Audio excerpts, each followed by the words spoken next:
Right. Good afternoon, everyone, please.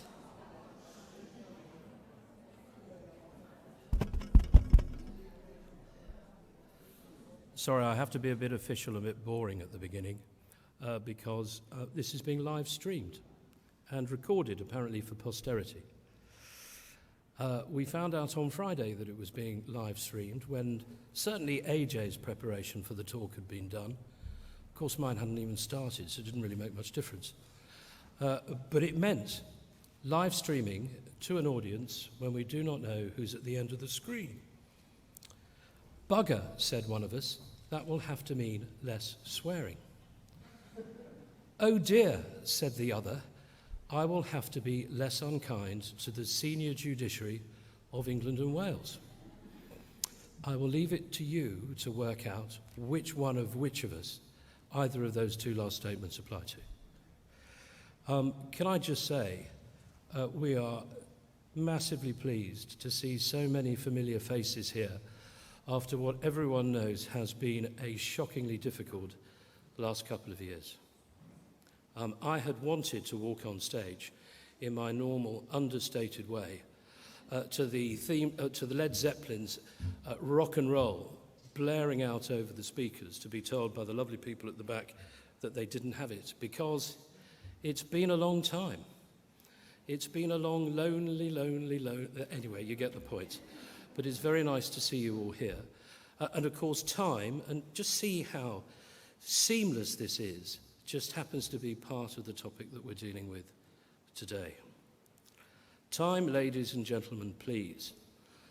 What could be more fascinating at 4:45 on a soggy Tuesday afternoon in Birmingham than a talk on time limits? Well, you know the theme that I regularly employ.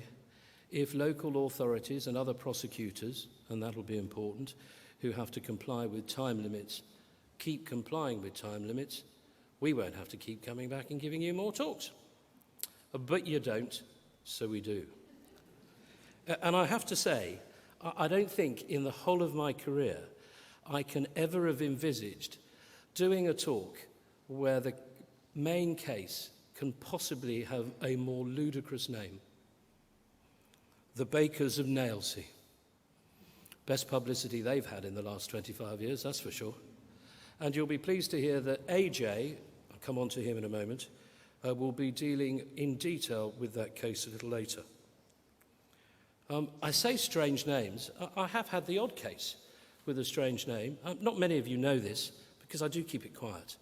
But I did at one stage represent Michelle Pfeiffer. Okay, she changed her name by deed poll, and it wasn't that Michelle Pfeiffer at Bury St Edmunds Crown Court who was appearing on one count of living off immoral earnings, but she was called Michelle Pfeiffer. And when I noticed how overwhelming the evidence was and suggested she should plead guilty, and that would she like a change of profession, she said, to be told off for living off immoral earnings by a lawyer is about the worst thing that's happened to me in the whole of this case. I mentioned AJ. You know I love my AJ introductions, and I know you'll be thinking, what's he going to do now? Well, the first point of it, really important news, is this.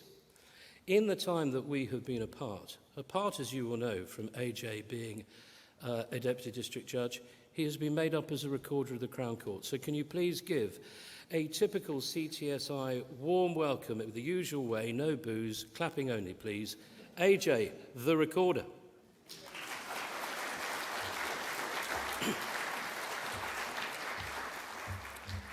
Now, those of you who know AJ know that he's a bit of a fan of technology. Some may say that this new appointment has gone to his head because he is now the proud owner of not one, but two iPads. He has now been nicknamed by our team who come up today as AJ Two-Pad Shakur, that well-known legal rapper. Why you need two iPads at all, I'm sure you'll be thrilled to ask AJ in the important question and answer session that follows on from our talk. So, time limits. What I want to do is if we go there. It's a bit tricky, isn't it? That's the last slide you're going to see from me. All the other slides are going to be from AJ. I'm going to try and deal with this, although it's not easy, in a way that doesn't turn into a law lecture. One, because those of you who instructed me have always been worried about my legal knowledge in any event. And secondly, because it's easy to look at screens and not listen. And what I want to do is go through some bits and pieces that arise, what you have to deal with, and some tricks, because we've managed to con ourselves into a session called Masterclass, as to some preparation that you can at least be thinking about doing to make sure that you don't run into difficulties in relation to time limits. If you look at cases that have involved local authorities, be it trading standards or Environmental Health and Food Standards Agency, etc., over the last 20 years, you will see that the law reports are littered with cases over arguments about time limits. It is one of those things that it cannot be more frustrating for a team of investigators that have done all the hard graft and then find that a judge, quite often absolutely correctly interpreting the legislation, has ruled your case doesn't even get off the starting blocks. Because just so that we're clear about the impact of time limits, and I'm sure most of you, if not all of you, know, if you fall foul of a time limit, the reality is it's not the case being dismissed as not guilty. What the court has to rule is it doesn't have any jurisdiction even to hear the case at all. I don't mean jurisdiction in the same way as abuse of process, but it is a jurisdictional issue. If you're not in time, the court has no power to hear the case. And some may say that the changes in the criminal procedure rules, and Rule 7, which AJ will deal with later, which in effect had the impact in the Bakers of Nailsea case, was introduced, some may say, and I couldn't possibly comment, because the admin court and the divisional court were sick and tired of cases coming before them where, without even arguing the merits of what the case was about, it was an argument about who the prosecutor was, it was an argument about whether it was in time, it was an argument about whether the offences were discovered. And if you look at the authorities, it does take up a certain amount of judicial time. And my own personal view, brackets, not necessarily the views of Five Paper Buildings, close brackets, is that that is one of the reasons why Rule 7 was introduced. It was to try and make it a really simple rule. If you don't do this, it's a strike. Now, AJ will deal with that, so I don't want to trespass too much on his territory, which of those of you who know me will be a first if I manage to keep my word. So what I want to look at in time limits, and I'm going to use Regulation 14 of the CPUTs as an example, because it's one of the ones that I suspect as local authorities you're more familiar with, and it follows on for trade descriptions, and CPUTs catch so many types of offending that it's a good place to start. What you have to look at in time limits is, number one, the offence. Now, in many of the arguments that people pursue, until you actually drill down into what the law lords have said, not law lords, hasn't got that far yet, but those in the Court of Appeal as well, is when you're looking at time limits, first of all, what's the offence? What are the ingredients of the offence? So I'm going to deal with that, and I'm going to try and contrast, if I may, offences that can be committed on one day, that the infamous nail in the bun case, Tesco versus Harrow, etc., all those years ago, versus continuing offences, which it seems to me we're becoming more and more used to and under CPUTs, and the impacts and whether it makes a difference, and my suggestion it does, as to how one applies Regulation 14. And the next bit that the section looks at, or the regulation, looks at, when was the offence discovered? Well, my lord, there are enough cases over different subjects on what amounts to discovery to keep us going for much longer than an hour. And discovery, I'm then going to move on, who is the prosecutor? Because again, many of the cases actually try and get decided on and analysed by who is the prosecutor. And even if you've got over that, you've still got to issue a certificate, which is supposed to, in effect, be there forever. And once you've asserted these proceedings are in time, that's the end of it. Now, AJ and I were having a chat as to what impact certificates have in the light of the Nailsea case. But the answer is they do, and you still have to comply with those. And then, as I said, some tips. I'm not going to give you much case law, bracket see quote about my legal knowledge earlier, etc., refer back. But I have compiled a list of cases, and because I didn't want to do it all on slides, if anyone wants to contact us over the next couple of days, although if I was you, I'd leave it till Thursday and we get back to London, bearing in mind it's conference time, just saying, we'll be able to supply a list, okay? So, the offence. Let's take an example that I know at least one person, and maybe more, will be familiar with, because I saw Francis coming in at the just before the doors were shut on him. And I'm going to use an example in relation to pyramid schemes. And in that particular case, and it deals in many ways with all the problems of time limits. Who is the prosecutor? Discovery of the offence. What counts as discovery? Are you ready to go? What have you been able to establish in relation to the offence? The background was, as a result of the complaints, the case was passed on to Bristol City Trading Standards. They took one look at this and realised it was quite a large and substantial case and passed it on to the Office of Fair Trading as they then were. And so part of the arguments we had in relation to this is, well, Bristol Trading Standards discovered the offence.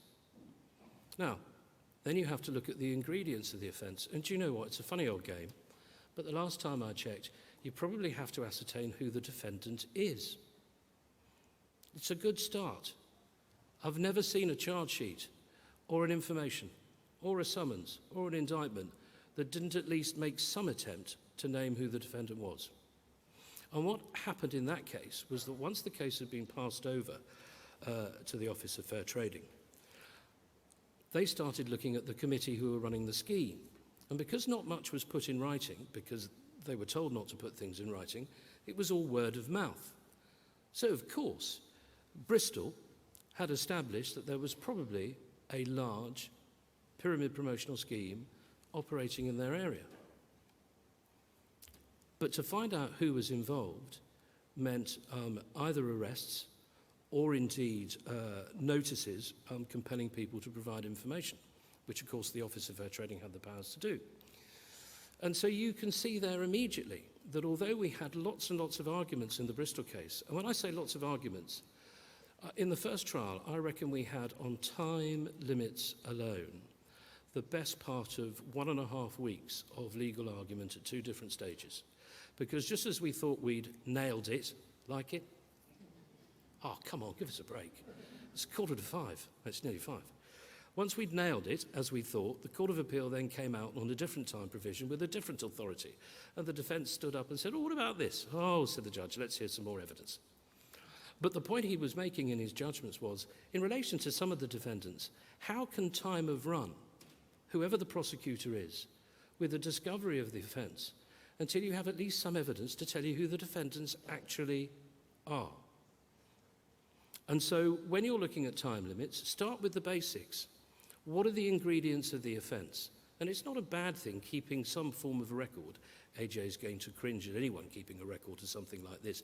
But for your own purposes, keep a record. What are the ingredients of the offence? When have I got evidence that shows A, B, C, and D? Because I think sometimes that local authorities get themselves into a bit of a mess over time limits, is they try and look at everything all together at the last minute when they've only got a week to go. And so if you're conscious of what matters you need to prove, and when you think you've got evidence that shows the link and the connection, there you go.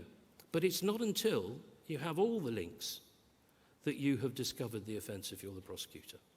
So in relation to that case, having spent so much time, I was looking, funny enough, Dennis Barry couldn't be here today. I normally say at this stage he just wasn't invited, but it's not true. He just genuinely couldn't be here because he's stuck in a case. And he dug out for me all the stuff we did for the Court of Appeal in relation to Fox and the Pyramid Scheme. And again, just trying to justify the time limits point, there were 15 pages. And I have to say, of all the appeal points that they came up in the Court of Appeal, the only truly point that worried Dennis and I genuinely was, on the definition, were we too late for some of the defendants? Not all, some. Well, this is the joy I find of the Court of Appeal, because we got a bit of a hard time on some of the other points, but not much of a hard time. And their lordships dealt with the issue of time limits in 2 sentences. But it's just obvious these proceedings were brought in time. And that was it. Never doubted it for a moment, we said, moved on. But the mere fact that we're having these talks is, it's not always as easy as a High Court Lord Justice of Appeal telling you it was really straightforward and he couldn't understand why anyone had wasted anywhere near the amount of time we had in the hearing. So, offence, tick in the box there. Some examples of continuous offences versus the nail in the bun. The reason I use the nail in the bun, Tesco and Harrow case, a shopper found a nail in a bun on a certain date when she went into a Tesco, didn't she? There's the date. And she went to Trading Standards and said, here's a bun, it's got a nail in it. And it was on the same date. The Tesco case, if you recall, the problem was they then sent it off to the public analyst. I mean, I have to say, I've never quite got my head around that anyway, but it's a nail, it's in a bun, it's not supposed to be there. And the public analyst took quite some time to come back with the extraordinary decision that the food was not fit for human consumption, even if it was discounted heavily at the checkout. And of course, what Tesco tried to do was they had been waiting, because they thought this was important, until they got the public analyst report back. And so they used that as when they thought time ran. Now, okay, it's easy to be clever and have hindsight after the event. Whilst I have some sympathy, to some extent, that's a straightforward case. And it's not difficult to see why the Divisional Court ruled the proceedings had not been in time, because the local authority, who were the prosecutor, had discovered the offence and who the defendant was and all the ingredients within a matter of a day, 2 days. On the other hand, if you look, and I'll just give you the reference, LBC versus Alverton Luton Limited and others, so LBC, that's my short term, that's Luton Borough Council versus Alverton Luton Limited and others. That was a judgment of Lady Justice Nicola Davis, and it was about an illegal house in multiple occupation. That was what the allegation was.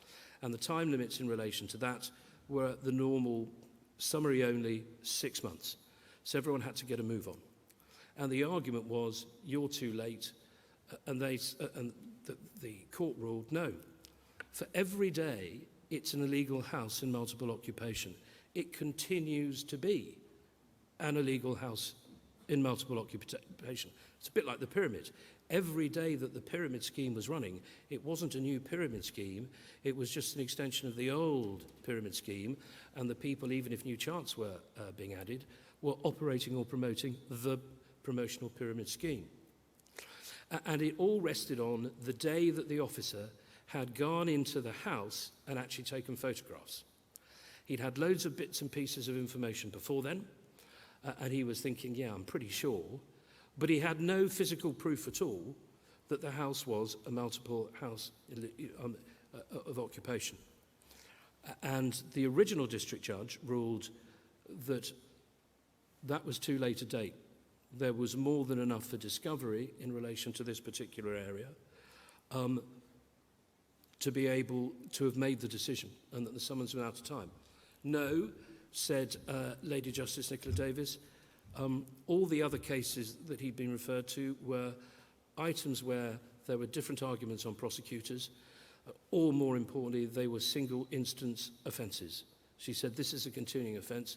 It was still an illegal house and multiple occupancy on the 16th of May when the officer went in. Therefore, because the summons was done on the 15th of November, I mean, the real problem with these cases, if I may say so, and that demonstrates it there, whoever right or wrong, is some of these are just going in too late. And I don't know what the impact has been with COVID, and I know these days once you've laid the information and provided you've laid it with an administrative officer, etc., in all those cases, it's a lot easier. But you're only running into these potential difficulties by taking it to the wire. And so what you need to be doing is focusing if you can, because the powers that be, let's face it, are not going to give you any more resources just because you're examining and investigating offences with a strict time limit, irrespective of COVID or whatever pandemic that we now have to get used to in the future. So, the onus is on the prosecuting authority to try and get in there as early as it possibly can. So, obvious tip, try not to wait till the last week. Because if you're down to waiting till the last week, you're potentially running yourself into trouble, which only makes AJ and I do more work and get paid more fees. And I know none of you like that at all. So, Fox and others I've dealt with as an example of a continuing offence, as with Ulverston. Discovery. Well, I'm going to take discovery and who is the prosecutor at the same time. And the reason I'm using these words is if you look at Regulation 14, I don't need to shove it up on the screen, you're all familiar with it. It talks about time limits for an offence, 3 years from the commission of the offence. You can never go outside 3 years from the commission of the offence. Again, that's going to depend on continuing offences. Or 1 year from the date of discovery by the prosecutor. And that's the point. So discovery and prosecutor tend to go together, although in the regulation, discovery comes first, because who is the prosecutor is going to really dictate when discovery is. As a general rule, I'll give you one example which breaks the rule. As a general rule, an investigator is not the prosecutor. The only time that changed was in a time limits case that dealt with computer misuse. And that was because the police officer, who happened to be the investigator in that case, was also at the time empowered in London to make the decision as to who, if anyone, was going to be prosecuted. But by and large, investigators are not prosecutors and time doesn't run. Who is the prosecutor? Well, the best definition I can give is the person responsible for making the decision as to whether there's going to be a prosecution at all, and, quite often, the person with responsibility in relation to disclosure. Now, I don't mean disclosure officers. I mean the person who's responsible for disclosure at the top of the food chain if it all goes wrong. And therefore, you ended up with a series of cases, and my favourite case still is the Shrewsbury fire engine case. Now, does anyone remember the Shrewsbury fire engine case? Oh, you see, this is the problem of not knowing anyone who's coming in advance. I think that lady might have been involved in the Shrewsbury fire engine case, but there we go. Yes. Ah, well, at least it wasn't you. That's all I'm going to say. But it was a crazy case because it was all about the design of a fire engine that the local authority were buying. And when it was delivered, it wasn't up to spec. And rather than take a civil course of action and say, this is a breach of contract, someone decided, not saying who, but we now know, somewhere near the front row over there, second row back, and her then boss, decided, no, come on, let's go for a false trade description. That will really SH1T them up. And in the system that was involved in that case, the chief fire officer and the trading standards officer and the solicitor, whose name would ultimately be on the summons, all had different roles. On what the defence were arguing, right, this is a time bar case, you can't proceed further, because the chief of the fire brigade knew that it was wonky, and so did the boss of trading standards. But because the ultimate prosecutor was deemed by the court under their standing orders to be either the solicitor or the assistant solicitor, because it was his or her name that was going to go on the summons, the fact that the fire brigade knew about it, and it was a bit shonky, and the fact that trading standards knew about it, and it was a bit shonky, wasn't the be-all and end-all of it. And the huge irony about that case was they found in favour of the prosecutor and then in their judgment said they thought it was one of the worst prosecutions they'd ever seen brought, and that it had wasted everyone's time, because they were saying this is a civil dispute that shouldn't be litigated in the Crown Court. So within your own organisations, you will know who the prosecutor is. It's normally governed by your standing orders as the people who are authorised to make decisions as to the institution of proceedings, who against, and sign off. The one thing I would suggest before moving on this is, for some offences which will have time limits, there are cases where only certain named officers can investigate and or certain named officers can institute proceedings. The one thing that I think you ought to focus, and if there's anything to take away here, for those of you who have arrangements with other local authorities, all right, in relation to joint sharing of legal services and joint sharing of prosecutions, etc., do make sure that if you've entered into a joint arrangement, the standing orders that are probably sitting dustily in a town hall somewhere have been updated to make sure that the right people are the ones signing off on the informations. Well, whenever I'm asked to advise, I tend to take the view that the safest person is the solicitor employed on behalf of the local authority. And you can go back to that car clocking case. That's not easy to say at 5:15 on a rainy Birmingham afternoon. That was the case where the argument was who had authority to bring proceedings. It was car clocking, it was the London Borough of Croydon. The solicitor signed it. There was an argument that he wasn't authorised to bring proceedings, you know, Section 222 of the Local Government Act, as was and still is, for and on behalf of the inhabitants. And not surprisingly, the Court of Appeal said, well, if the borough solicitor can't do it, then who on earth can? The second part of Regulation 14 says certificates. If you certify the date on which the proceedings were discovered, that is it. End of story, brackets, until someone can prove that the date on the certificate and the information is fundamentally wrong. And when I say information, I mean the material. I don't mean information as in informations leading to summonses. So because I'm wary of taking too much of not only a Deputy District Judge's time, but now a Recorder of England and Wales, I'm going to take the last bit quite briefly. In summary form, what should you be doing? 1, keep a checklist. 2, and I've said this before on other topics, don't get hung up about interviews. Where you've got a time limit, you know that the defence will take their time in answering your first letter inviting someone for an interview, will then actually say, I'll tell you what, can we have a bit of disclosure?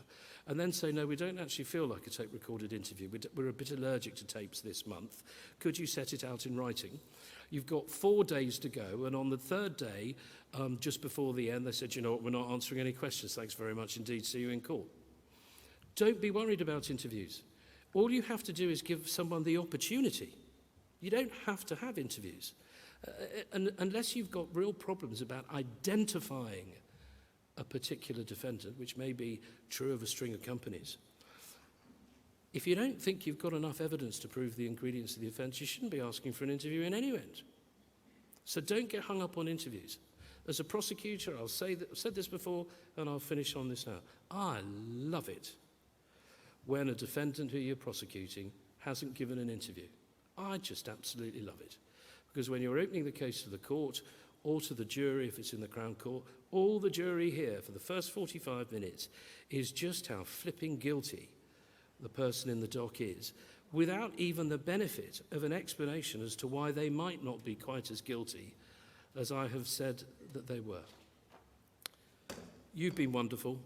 I have overrun only marginally. That in itself is a miracle. Thank you again all for turning up, and for those of you who've tuned in. It really is genuinely lovely to see so many back of you again. And now, here he is, AJ Tupad Shakur.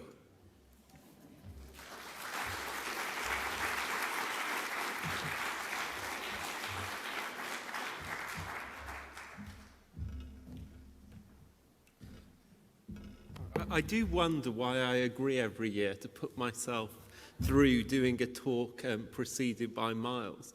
But one of these years I'm going to learn the lesson and insist that I get to accompany somebody else. It's also wholly predictable that, having spent the past 3 days telling me that he didn't have enough to talk about to fill the half an hour of a slot that he was given, that Miles nevertheless manages to overrun. My part of the talk is about a case with 3 words that probably has caused a headache to most people in this room at some point over the past 9 months or so. And it's a case the effect of which has rapidly gone through a number of stages. This isn't, in fact, the first curious tale of Bakers of Nailsea to reach the courts of not only this jurisdiction, but in 1995, Bakers of Nailsea were the subject of a case that not only got to the High Court in Bristol, but reached the European Court of Justice on a preliminary ruling relating to ante-mortem health inspections in slaughterhouses. I'm not sure which of those 2 judgments is the more interesting, but I'm going to stick to the more recent today. One of the district judges who dealt with the issue I'm going to talk about following the judgment of the High Court in Bakers of Nailsea described the question that the High Court was asked to consider as a curious one even to raise. And I have to say that was, albeit in my mind I expressed it a little more strongly, rather my thought when I first saw the judgment. The case arose out of the amendments that the Rule Committee made, I think in 2018, to Rule 7.2. Rule 7.23, since that amendment, has provided that an application for a summons to be issued must not only set out the allegation that's being made, but also demonstrate that the application is made in time, if there is in law a time limit. Well, certainly when I first saw that rule had come into force, and I think the vast majority of people throughout the country took the view that demonstrating an application was made in time didn't require very much in most cases, because in most cases it's patently obvious if an application is being made in time simply from the facts of what's being alleged. If, as is common, a summary offence has a 6-month time limit and you lay the information 5 months after the offence is alleged to have occurred, it seemed to me, and I think it seemed to most people, that you were demonstrating it was in time simply by stating that the date it occurred was 5 months earlier than the date on which you were laying the information and applying for the summons. But in the Bakers of Nailsea case at first instance, what I have to confess was an ingenious argument was put forward. And that argument was that demonstrate can't be passive, in effect. You have to actively make clear what the time limit is and why you've complied with it. The case went a little astray, and it seems clear from reading the High Court judgment that the reason for that is that the prosecutor, who I would say I won't name, but it's pretty clear from the name of the case it was the Food Standards Agency, so there's not much point in concealing it. The prosecutor conceded before the district judge in the magistrates' court that because they had not actively informed the court what the time limit was and actively explained how it was that time limit had been complied with, they conceded that that amounted to a breach of the rules. The district judge, following that concession, concluded that their failure to comply rendered the proceedings, the information upon which the proceedings were founded, a nullity. The FSA appealed. They sought on the appeal to withdraw the concession that had been made before the district judge. There's a quote on the slides. The author of that quote isn't attributed, but it's someone, presumably someone with some authority, cited by a district judge not far from here in Coventry in a judgment in a case I was involved in, who described the approach taken by the FSA as demonstrating a remarkable predilection for forensic self-harm. I quite like that phrase. Having made a concession and sought to withdraw it, the FSA then appealed, having lodged grounds of appeal putting the case in a certain way. They then, about, I think it was a week before the hearing, sought to argue the appeal in a completely different way. And one can perhaps see why that's not the most attractive approach to adopt before the High Court of Justice. The FSA's appeal didn't succeed. And one of the debates that's followed is what was it that the High Court were actually deciding on that appeal. And there have been a range of views expressed on that, including by different district judges dealing with subsequent cases, which I'll come to. But the debate over the judgment is how much of what the High Court was deciding was part of the ratio of the decision, part of the binding precedent, and how much of it actually amounted to no more than a non-binding expression of opinion. Well, on the screen are effectively three conclusions that the High Court reached. The first, which is plainly part of the ratio of the decision, is that the FSA couldn't withdraw the concession that they'd made. But then the court, Lady Justice Carr giving the lead judgment, went on to say the concession was in any event correct, and that Rule 7.23 did mean what the FSA had said it in their concession meant, and what the district judge had proceeded on the basis that it meant, that in any offence with a time limit, a prosecutor has to expressly tell the court that the time limit exists and how it's been complied with. And then, thirdly, well, that was interesting. I'm going to wait a second and see if someone wants to light you up slightly. But perhaps that was a sign that this has become too dry already. Thirdly, having ruled that it was not open on the appeal to argue otherwise, and that may seem to be a crucial phrase, the applications are to be treated as a nullity. Well, what's happened since? There have been a number of cases in which various prosecutors have faced challenges based on Bakers of Nailsea. This is the only legal issue I can remember in which I've sought to argue in different cases both sides of the same point of law within 3 weeks of each other. I'm waiting for judgment on one of those cases. I think Carolina, who's here from Chambers, has had 3 cases in which this point's been raised. Chloe, I think you've had 1. This point is still coming up time and time again.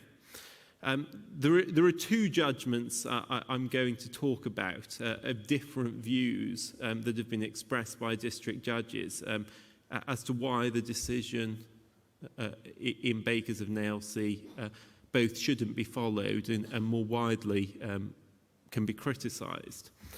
But what's been central to a number of the judgments that have come out from district judges is a suggestion that the decision of the High Court was made without a complete understanding as to how cases in magistrates' courts work, and in particular to the distinction between laying in information and applying for a summons. As well as suggesting the High Court expressed that final conclusion that it followed that the applications were to be treated as a nullity without considering either a number of relevant cases about when breaches of rules in the courts lead to proceedings being a nullity, and without considering what the purpose of the rule actually was. Some of the quotes are quite strongly worded for district judges talking about decisions of the High Court. But the first point made by District Judge Wright is clearly a correct one. If what was said in the final part of the Baker's judgment was right, and that failing to specify explicitly what a time limit is and how it's been met leads to proceedings being a nullity, that would have the effect that a very large number indeed of prosecutions since 2018 on which people have been convicted and sentenced were nullities. The second point she makes is that, as I've mentioned, there is a distinction between informations being laid and summonses being issued. And actually, despite the Baker's judgment treating those as effectively the same thing, if anything was to be a nullity, it would be the application for a summons. The information would still be valid, and a fresh application for a summons could be made upon it. She then goes, in her judgment, rather strongly indeed, and I can't remember ever seeing a magistrate's court talk in quite these terms about the High Court. The remarks made by the learned judge about the rule were made obiter, so non-binding, and per incuriam, without a proper consideration of the issues, and are not fully determinative of the issue. That may or may not be right, but it's quite a strong judgment to reach. And I was arguing one of these cases before another district judge about 3 or 4 weeks ago. And I put this judgment before her, but then said, I don't actually suggest you need to go quite as far as District Judge Wright did. And she seemed rather relieved that I wasn't asking her to express herself in those terms. Then I mean no disrespect. One always has to wonder if anyone ever uses that phrase unless they mean a little bit of disrespect. I mean no disrespect to the learned Lady Justice in saying that I don't think she would have been informed of the potential consequences of her decision. That was District Judge Wright. District Judge Qureshi dealt with one of the cases I was arguing, in this case arguing for a defendant. I lost that argument. I'm waiting for the judgment from the district judge where I was acting for the prosecutor. And what I'm desperately hoping is that I don't manage to lose both sides of the same argument in the same year. Because I think if that happened, it really would be time for me to stop and let someone else take over. It was District Judge Qureshi who said this is a curious question even to raise. Well, I think that's probably difficult to disagree with. It cannot reasonably be said that the defendants have been prejudiced at all. Well, that was also true in Bakers of Nailsea itself. And that's what's odd about the case. Miles has dealt with making sure you're in time. In none of the cases that have followed Bakers that I'm aware of has there been any suggestion at all that the proceedings were actually out of time. And so again, it's difficult to argue with the suggestion that there's been no prejudice. The requirement to demonstrate was not in the statutes.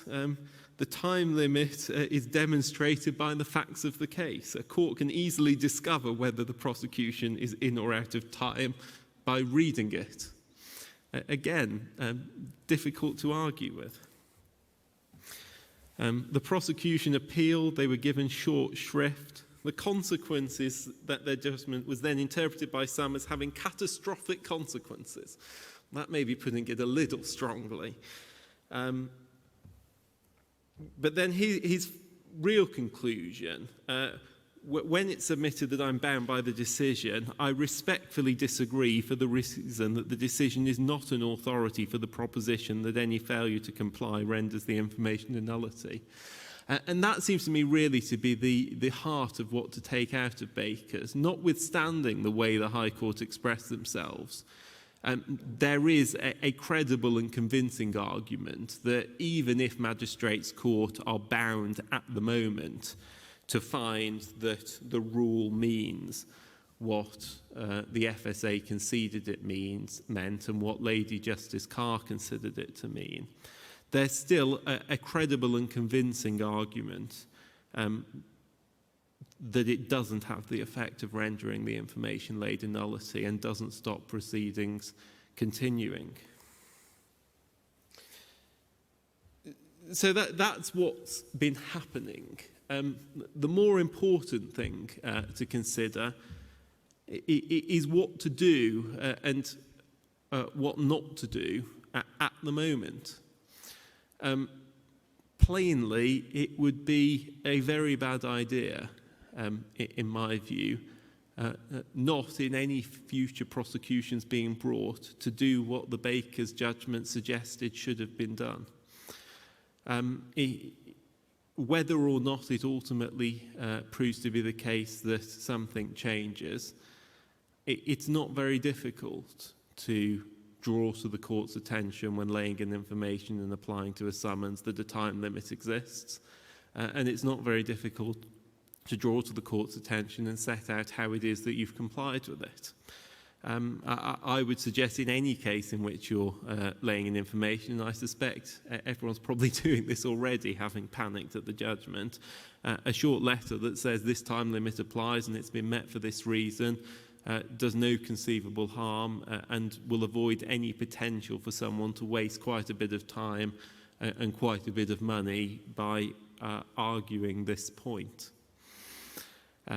In cases that were initiated before the judgment came out, I suspect most of those where this point exists to be raised, it has now been raised. But whereas my initial view on reading the Bakers' judgment was that it could pose real difficulties, actually, my instinct, having seen the judgments of the two district judges I've cited, is that there is a very real prospect of the Bakers' judgment being departed from when, as is inevitable, this issue returns to the High Court. There's at least two cases at the moment I'm aware of that have been appealed and are likely to go back, and I suspect there will be more by the time any of them come round to be heard. So this is gut instinct and guesswork rather than cited authority, but I would be surprised if by the next time we come at conference there isn't another High Court decision on this point, and I would be pretty surprised if it didn't come to the conclusion that the rule may mean something else, but I would be very surprised indeed if it didn't reach the conclusion that District Judge Qureshi was correct and that irrespective of what the rule means, failing to comply with it doesn't render informations a nullity. Right, well, that is what I wanted to talk about. What's coming up next? Tomorrow, Natasha and Chloe, who are sat over here, are going to be talking in person, and I think on the live stream as well, although I'll be corrected if I'm wrong, about pitfalls in POCA by looking at some recent Court of Appeal cases involving the Proceeds of Crime Act and steps to be taken and, just as importantly, not taken during investigations and prosecutions to enhance your prospects of success. Thank you very much for listening to us so far. I think now someone is going to have a roving microphone. I see a roving microphone. So that if anyone has any questions to ask of Miles, because he's far better at answering questions. Now, if any of you have any questions to ask of either of us, please now take your chance. Thank you very much.